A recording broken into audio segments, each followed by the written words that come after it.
ஒரு வழியை நம்மளுக்கு காண்பித்தார். பேதுரு நடு சமுத்திரத்தின் ஆழத்துல ஆண்டவர் போடுன்னு சொல்லும்போது பேதுரு ஆண்டவருடைய வழியை அறிந்து அந்த கடலின் சமுத்திரத்தின் ஆழத்துக்கு போனார். ஆமென் சொல்லுங்க. உண்மையே இல்லையா?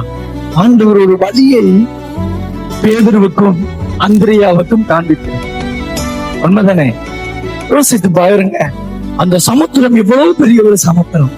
அந்த சமுத்திரத்துல நீ போய் நடு கடல்ல போடுனா, ஒருவேளை பேதுரு படகை தூக்கிட்டு கிழக்கு பக்கம் போயிருக்கலாம், ஒருவேளை வடக்கு பக்கம் போயிருக்கலாம்.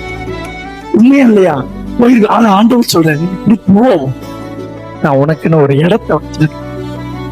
நீ போற இடத்துல நீ எங்க போய் நிக்கிறியோ அந்த இடத்துல நீ வலைய வீசுறதுக்கு முன்னாடி உன் வலையில அகப்படும்படி நீங்களை உன் பக்கம் நான் சேர்ப்பேன். ஆண்டவர் சொல்றாரு, உன் பக்கம் நான் சேர்ப்பேன்.